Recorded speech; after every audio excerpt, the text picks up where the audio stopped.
The movie starts with Stan Minen, a rich guy who lives in LA and has a lovely life. He's got a lot of money and a gorgeous wife named Mindy, whom he genuinely loves. Stan has a devious technique of selling houses to people. He fools them out of a bit of money, which builds up over time. One day he gets arrested for doing this and gets put to prison for at least 3 years for significant fraud. Stan's so anxious to avoid going to jail, so he asks his lawyer to attempt and bribe the court. But even though the lawyer tries, Stan still gets condemned. He manages to delay going to prison for 6 months by pretending to plan a charity event. After the trial, Stan's lawyer recommends he should flee town and go to Brazil, but he can't because all his money has been frozen. Stan must spend the next few months fearing what's next. He speeds through everything since time is short. One night, he's out with Mindy, who wants a child, so she won't be alone when he's gone. Stan believes it's stupid because they'd have to give the child up when he gets back. He truly doesn't want kids, and it causes issues with his wife. Mindy rushes off after he says this, and Stan heads to a bar. While there, he meets a person with a prison tattoo. Stan begs for advice and offers money. The guy says guards don't care about conflicts among inmates as long as they stay still. He also says Stan might experience sexual violence. Stan realizes he might be in trouble. The person advocates getting tattoos for protection. But Stan's mom's tattoo won't help. The man tells him to join a prison group. There are groups for Nazis and racists, Mexican males and African-American guys. The next morning he wakes up feeling horrible after drinking, thinking it was a dream. When Mindy informs him he's still going to prison to cheer him up, he's upset. She says he always finds a way. This encourages Stan, and he decides to become a leader in 6 months. He starts exercising regularly and gets a tattoo on his rear to make himself less desirable. One night, Stan wants Mindy to use a sex toy on him so that he won't be shocked if others try to advantage of him. He also starts a karate class but gets bored with the basics. He challenges the teacher and ends up fighting a kid, leading to him getting booted out. This is when he encounters an elderly guy known as the Master. He amazes Stan by effortlessly making a hole in the wall. Before he goes to jail, he has just one chance to learn how to protect himself, so he brings the old man home to educate him. On Stan's first training day, the Master moves in with them, which concerns Mindy. He's startled awake at 5 in the morning by blood from an animal's liver trickling on his face. The Master makes Mindy combine ox pancreas and horse tongues to prepare a smoothie for her husband. His manner of training is unorthodox, and over the top, some days he strikes Stan with a burning stick, while the other days he hangs him by his skin to test his endurance. He also feeds Stan a variety of exotic items, such as scorpions and snakes.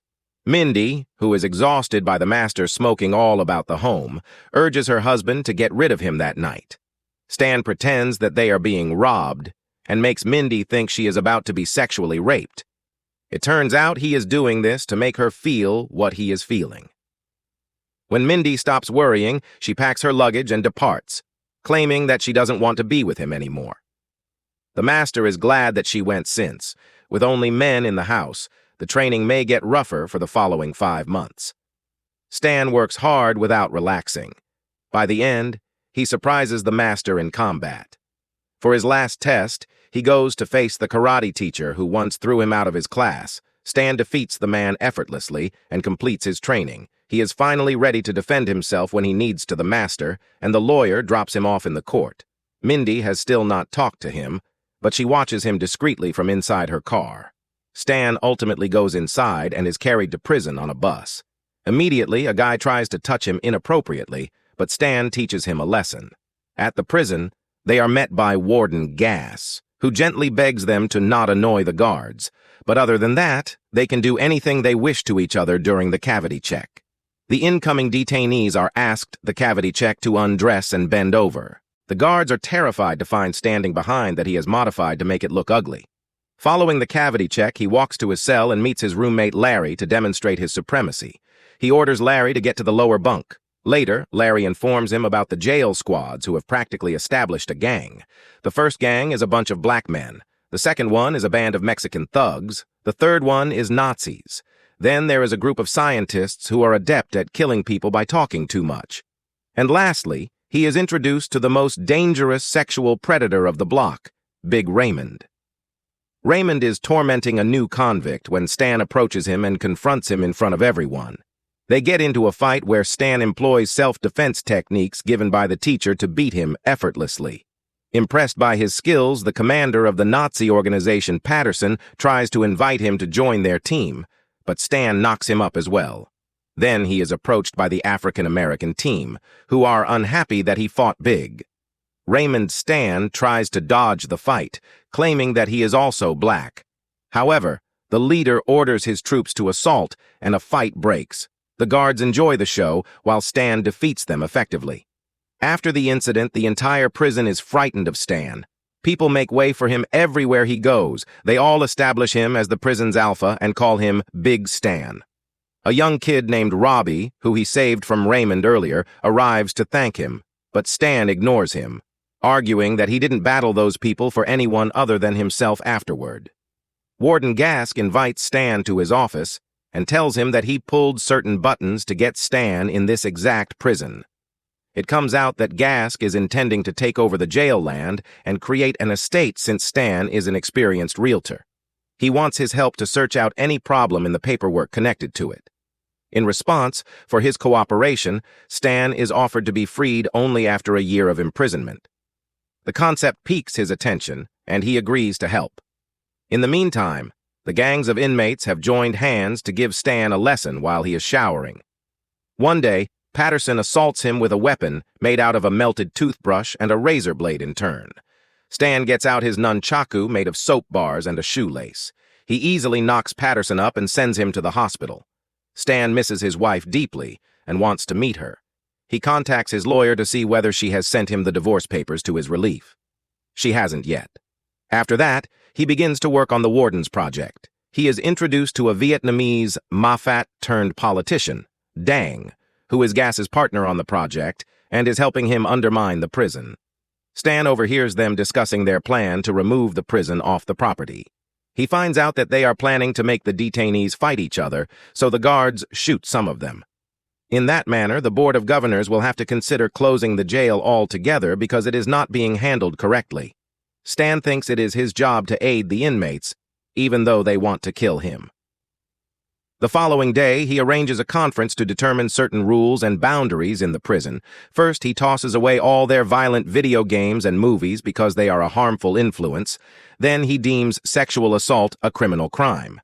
Anyone who does that needs to answer to him directly. When the men whine, he asks them to be involved in consensual homosexual sex. Instead, the concept is novel to them, but they agree to execute it anyhow. During the following lunch break, Robbie and some men approach St. Table and thank him for making the no-assault rules. Stan tries to pass it off as he establishes power, but Robbie knows that he cares about their well-being at another table. Raymond and his new boyfriend can be seen having a meal together. They are in a happy homosexual relationship, thanks to Stan. Robbie and his group, along with huge Raymond and his boyfriend, joined Stan's group. Thereafter, Stan is sent a letter addressed to him by Mindy. He had written to her apologizing for doing what he did, and now she wants to meet him over the next few of days.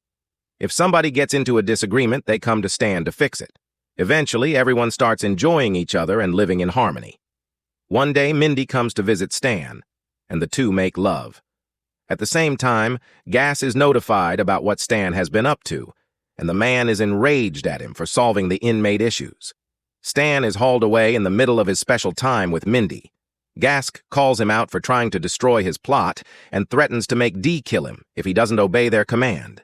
The following day, Stan calls his lawyer to seek his advice. Because Gask is a powerful man, the lawyer urges him to do as told. After the call, Stan assures everyone that their situation is not his responsibility, and they can go back to the way they were before he came to prison. Soon the battles began to break out again.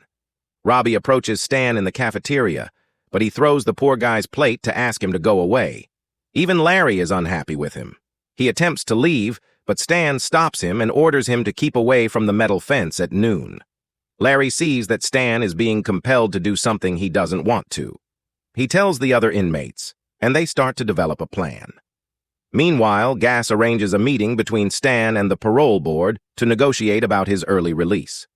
While Stan is at the meeting, Gas shows the board around the prison. He aims to carry out the plan near the fence around noon since many inmates fight at noon. He wants to utilize the chance to damage some of them while the board members watch Stan act mean to fool the board so he can warn others not to go near the barrier. D, who was trained by the same guy, confronts him. They battle, and even though D is better at first, Stan prevails. Meanwhile, other inmates assemble outside with weapons. Instead of fighting, they surprise everyone by dancing to a Mexican tune. One guard, Gas, gets agitated and fires randomly. The board recognizes this and is preparing to punish him. Gas tries to kill Stan, but is stopped by Mindy, who also trained with the master.